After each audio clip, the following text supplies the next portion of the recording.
ఈ రాష్ట్ర డీజీపీ గారిని, జిల్లా ఎస్పీ గారిని, వైఎస్ఆర్ కాంగ్రెస్ పార్టీ ఎమ్మెల్సీ రమేష్ యాదవ్ పత్యాపారం చేస్తున్నాడు, రవి పత్యాపారం చేస్తున్నాడని చెప్పినటువంటి పెద్ద డిఐజీ గారు ఒక ఆయన ఉన్నాడు. టోపీ పెట్టుకోకుండా పులివెందుల ఎమ్మెల్యే గారి కార్యాలయంలోకి వచ్చి ఎవడికో మానక సుగనకానందాన్ని ఆయన అడిగారు, పైనుంచి ఆయన అందించాడు. ఆయన అడుగుతున్నా, మేము పత్యాపారమే చేస్తున్నాం, సాక్షాత్తు ఈ రాష్ట్రానికి మంత్రి రాయచోటి ఎమ్మెల్యే, ఆ జిల్లా కాదు, ఆ నియోజకవర్గం కాదు, ఆ జిల్లా అనుకుంటా పోతే ఆ నియోజకవర్గం కాదు, అక్కడ ఓటర్ కాదు, ఆ నియోజకవర్గం కాదు, మంత్రి ఎట్ట వెళ్ళాడు లోపలికి. ఈ ఒకసారి చూడండి, పోలింగ్ స్టేషన్ లోపల మీరు వెబ్ మరియు సీసీ కెమెరా పర్యవేక్షణలో ఉన్నారు. మామూలుగా ఏమో సార్ మాకు కనపడదు అంటాడు ఏదో సినిమాలో ఒక ఆయన. అట్టా ఆయనకి నల్ల కళ్ళజోడు పెట్టేశాడు. మంత్రి అవ్వకముందు లేదా కళ్ళజోడు, మంత్రి అయ్యాక వచ్చింది. అంతకుముందు మామూలుగా ఉండేవాడు. మంత్రి అయ్యాక మామూలుగా నల్ల కళ్ళజోడు, ఎవడో కనపడకుండా, ఆయన కళ్ళు ఎవడో కనపడకుండా, ఆయన ఎవరిని చూస్తున్నాడో తెలియకుండా కళ్ళజోడు పెట్టాడు. అందుకే ఆ బోర్డు కూడా కనపడట్లేదు. అక్కడ పోలింగ్ ఏజెంట్గా ఇది రాజంపేట నియోజకవర్గం, ఊరి పేరు ఒంటిమిట్ట మండలం, ఊరి పేరు అది చిన్న కొత్తపల్లి అనేటువంటి గ్రామంలో. అక్కడ మంత్రి బయటికి లాక్కొచ్చి మంత్రి చుట్టూ ఉన్నవాళ్ళు ఏ రకంగా పోలింగ్ ఏజెంట్ని కొడుతుంటే నేను ఆ డిఐజీ గారిని అడుగుతున్నా, ఆ మంత్రి మీద కేసు కట్టారా? ఎందుకు కట్టలా? పోలింగ్ స్టేషన్లోకి అనుమతి లేనివాడు, ఓటర్ కానివాడు లోపలికి వెళితే కేసు కట్టతారా కట్టరా? వెళ్ళటమే కాకుండా బరి తెగించి పోలింగ్ ఏజెంట్ని బయటికి తీసుకొచ్చి కొడితే, బయటికి తోసేస్తే కేసు కట్టరా? ఎవడ పత్యాపారం చేస్తున్నాడు మరి? ఇప్పుడు ఎవడ పత్యాపారం? వైఎస్ఆర్ కాంగ్రెస్ పార్టీ వాడు పత్యాపారమా? మరి ఇక్కడ పత్యాపారం ఎవడు చేస్తున్నాడు? ఎన్నికల కమిషన్కి కళ్ళు లేవా? కనపడదా? పెన్నుల్లో ఇంకు లేదా? ఇంతవరకు కేసు కట్టినటువంటి అధికారులందరినీ సస్పెండ్ చేయరా? షోకాజ్ నోటీస్ ఇవ్వరా? మీరు ఎన్నికలు బ్రహ్మాండంగా జరిపారు, మీరు సంకలు గుద్దుకోవాలి. రాష్ట్రంలో ఉన్నటువంటి ప్రజలందరూ కూడా ఆహా ఓహో భలే జరిపారు ఎలక్షన్లు అని చెప్పని మీరు ప్రజాస్వామ్యాన్ని బతికిచ్చారా? సిగ్గు వదిలేసిన అమ్మ ఏదో చేసిందంట. సిగ్గు శరమైనా ఉందా అని అడుగుతున్నాను. ప్రజాస్వామ్యాన్ని ఈ రకంగా అపహాస్యం చేసి ఒకసారి ఆ ఫోటోలని మంత్రి గారి ఒక్కొక్క ఫోటో వేయండి సార్, ఒక్కొక్క ఫోటో మంత్రి గారి వేయండి. అంటే కనపడదేమో అని వెనక్కి తిరిగి ఫోన్ చూపిస్తున్నారు, రే నేనే రాని. లాక్కెళ్ళేది కూడా ఇంకోటి ఉంది చూడండి, ఏజెంట్ని లాక్కెళ్ళేది ఒకటి ఉంది. మంత్రి గారు సైడ్కి పెడతాడు తలకాయ, మంత్రి గారు సైడ్కి తలకాయ పెట్టి ఆ ఏజెంట్ని లాక్కెళ్తున్నారు, పోలింగ్ ఏజెంట్ని, చిన్న కొత్తపల్లిలో చూడండి.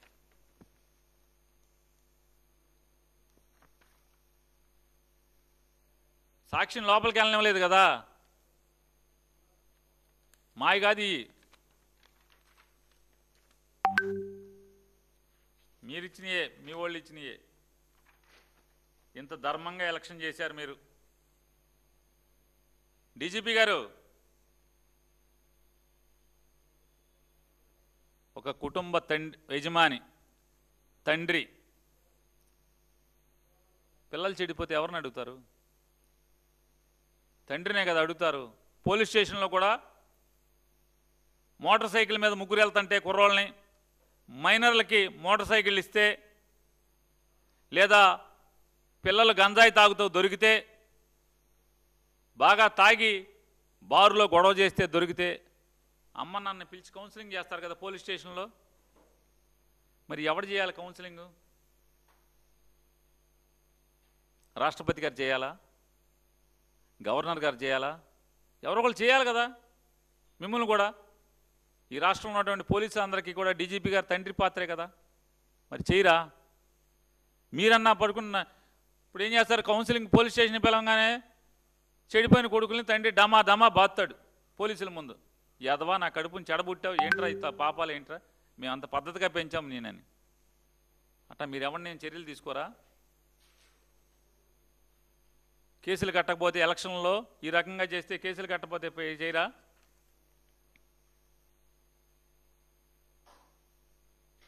ఇట్లా బరితెగించిన వాడి మీదేమో కేసు కట్టరు, బయటికి లాక్కురాలు, చొక్కా పట్టుకుని ఈడ్చుకురావాలి కదా, కాలర్ పట్టుకుని ఈడ్చుకురావాలా అక్కర్లేదా? ఈ రకంగా వెళ్తే అవినాష్ రెడ్డిని రాక్కొస్తారా ఇంట్లో పడుకుంటే? టౌన్లో మున్సిపాలిటీలో ఇంట్లో పడుకున్నవాడినేమో చొక్కా మామూలు చేతులు పట్టుకుని ఈడ్చుకెళ్తారా?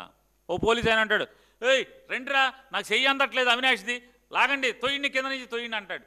మరి ఈయన లాగరు ఎవరు? ఈయన లాగటాకి ఇతను లాగటాకి ఎవరిని పిలవరా? ఇతన్ని ఆ చుట్టూ ఉన్న వాళ్ళని లాగటాకి అందరూ బయట ఊరోళ్లే కదా. పోలీసు వాళ్ళని, మిగతా పోలీసు వాళ్ళని వీళ్ళని లాగాలి, బయటికి లాగాలి, చొక్క పుచ్చుకు లాగాలి, చెయ్యుచ్చుకు లాగాలి, కాలుచ్చుకు లాగాలని పిలవాలి కదా. పిలవరు ఎవరు? పోలింగ్ ఆఫీసర్ ఏమయ్యాడు? కంప్లైంట్ చేయాలి కదా. కలెక్టర్ గారు ఏమయ్యాడు? అసలు ఎంత అంటే వీళ్ళు ఎంత దొంగతనాలు చేస్తా దొరికిపోయారంటే, జిల్లా కలెక్టర్ గారు ట్వీట్ చేశాడు, ఎలక్షన్స్ ఆయన ఎస్పీ గారు మొత్తం అన్ని 15 పోలింగ్ సెంటర్లు తిరుగుతున్నారంట, ప్రజాస్వామ్యాన్ని కాపాడుతున్నారంట. 4 ఫోటోలు పెట్టి ఆయన ట్వీట్ చేశాడు. మళ్ళీ ఏం సొంతది కాదు, అది జిల్లా కలెక్టర్ గారి సొంత ఐడి, జిల్లా కలెక్టర్ గారి ఐడితో. ఏమండి? వెరిఫైడ్ అకౌంట్ అంట. District collector YSR Kadapa. ZPTC ఉప ఎన్నికల పోలింగ్ సందర్భంగా మంగళవారం పులివెందుల మండలం నల్లపురెడ్డిపల్లె, నల్లగొండువారిపల్లె, ఎర్రబల్లె గ్రామాల్లో పోలింగ్ స్టేషన్లో పోలింగ్ సరళిని జిల్లా కలెక్టర్ డాక్టర్ శ్రీధర్ చెరుకూరి గారు, జిల్లా ఎస్పీ శ్రీ ఈజీ అశోక్ కుమార్ గారు పరిశీలించారు. వీళ్ళ ముందే దొంగ ఓట్లు వేసేస్తుంటారు. మంత్రులు వచ్చి ఏజెంట్లను కొడతారు. మరి అంత ధర్మబద్ధంగా జిల్లా కలెక్టర్ గారు ట్వీట్ చేసి శబాష్, ఆయనే శబాష్ నేను బాగా చేశాను ఎలక్షన్లు అని చెప్పి జబ్బలు కొట్టుకుని ఆయన వెంటనే ఎందుకు తీసేశారు దీన్ని? ఇవాళ ఆయన అకౌంట్లో ఇది ఎందుకు లేదు? ఎందుకు డిలీట్ చేశారు? ఎందుకు డిలీట్ చేశారంటే, ఆయన ముందే దొంగ ఓటర్లు నుంచున్నారు లైన్లో, వాళ్ళ మొహాలు కనబడుతున్నాయి. ఆయన ముందే దొంగ ఓట్లు వేస్తున్న వాళ్ళు నుంచుని ఓట్లు వేస్తున్నారు. అంటే వ్యవస్థ అంతా కూడా కళ్ళు మూసుకుని, అంటే పిల్లి దొంగతనంగా ఇంట్లోకి దూరి పాలు తాగుతుంటే కళ్ళు మూసుకుని లోకం చూడలేదనుకున్నట్టుగా ఎట్లా అయితే అనుకుంటుందో, అలాగే ఇవాళ ఈ వ్యవస్థలో ఉన్నటువంటి మొత్తం ఎన్నికల యంత్రాంగంలో పనిచేసిన వాళ్ళందరూ, ప్రభుత్వాన్ని నడిపేవాళ్ళు కళ్ళు మూసుకుని పాపాలు చేసి వాళ్ళు ఇచ్చినటువంటి ఆధారాలతోనే ఇవాళ ప్రపంచానికి దొంగలుగా దొరికినటువంటి పరిస్థితి. ఎందుకు డిలీట్ చేశారని నేను అడుగుతున్నాను. కలెక్టర్ గారు ఇది కరెక్ట్ అయితే ఎందుకు డిలీట్ చేశారు మీ అకౌంట్లోంచి? డిలీట్ చేయకూడదు కదా. మీరు అంత గొప్పగా ఎలక్షన్ నడిపితే ఎందుకు డిలీట్ చేశారు? చూడండి, సాక్షాత్తు కలెక్టర్ గారి ముందు వాళ్ళు ఎవరు? జమ్మలమడుగు దస్తగిరి, సందీప్ కుమార్, వాళ్ళు ఓట్లు వేసేస్తున్నారు. దీనికి ఇంకో తంతు కూడా ఉంది. ఏంటి అది అంటే, ఏదండి స్లిప్పులు పెట్టారన్నారు, ఏది స్లిప్పులు పెట్టారు కదా. కాదండి, అంటే 30 ఏళ్ల తర్వాత ఓటేస్తున్నాం, ప్రజాస్వామ్యం బతికింది అని స్లిప్పులు పెట్టారంట కదా. అంటే ఎంత అంటే డ్రామా, రక్తి కట్టించటానికి ఎంత ఆర్గనైజ్డ్గా అంటే స్లిప్పులు పెట్టారంట. స్లిప్ ఏదో ఉండాలి, ఫోటో తీశారు, అది మీడియాకి ఇచ్చారు వాళ్ళే. 30 ఏళ్ల తర్వాత ఓటేస్తున్నాం, థ్యాంక్స్. 30 ఏళ్ల తర్వాత పులివెందుల్లో దొంగ ఓట్లు వేస్తున్నామని థ్యాంక్స్ చెప్తున్నారు. అర్థం కావట్లా ఎందుకని? వీళ్ళందరూ దొంగ ఓట్లే కదా, వీళ్ళంతా దొంగ ఓటర్లు. మరి ఓటేసి థ్యాంక్స్ అంటే ఓట్లు వేసిన వాళ్ళేమో దొంగ ఓట్లా? ఆడోళ్ళు లైన్లో ఉండరా? ఆడోళ్ళు ఓట్లేమో 4000 దాకా ఆడోళ్ళు ఓట్లు పోలవుతాయా మగోళ్ళతో సమానంగా? లైన్ నిండా మొత్తం మగోళ్లే ఉంటారా? అది కూడా జమ్మలమడుగోళ్ళు, పొద్దుటూరోళ్ళు, కమలాపురం వాళ్ళు. పులివెందుల్లో ఈ 5 పల్లెటూళ్ళు, 5 మండలంలో ఉన్న ఈ ఎలక్షన్ జరిగేటువంటి ఈ మండలంలో మధ్యలో మున్సిపాలిటీ ఉంది. పులివెందుల మున్సిపాలిటీ వాడు ఎవడో లైన్లో ఉండడు. అలాగే లింగాల మండలంలో ఎవడో లైన్లో ఉండడు. తెలుగుదేశం పార్టీ ట్వీట్ చేసింది. తెలుగుదేశం పార్టీ కొంత దీన్ని ఏమైనా వేయగలమండి? వేయలేమా? తెలుగుదేశం పార్టీ ట్వీట్ చేశారు పాపం. తెలుగుదేశం పార్టీ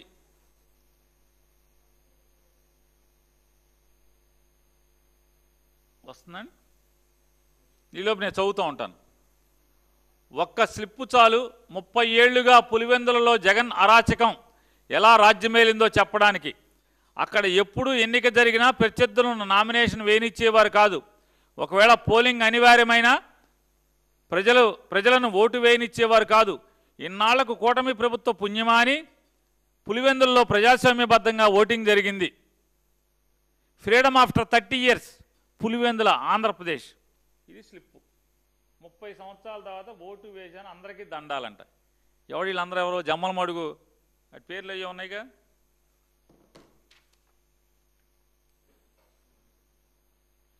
కొత్తపల్లి రాజగోపాలు, ఈ స్లిప్పులు వేసిన వాళ్ళు.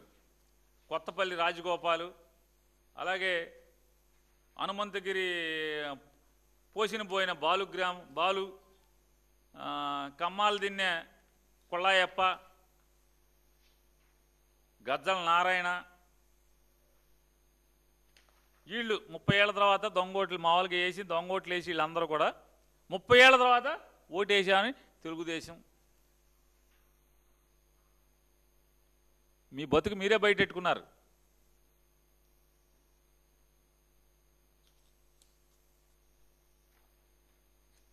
నారా లోకేష్ గారు ట్వీట్ చేశారు నిన్న. నారా లోకేష్ గారు ముఖ్యమంత్రి గారు అబ్బాయి.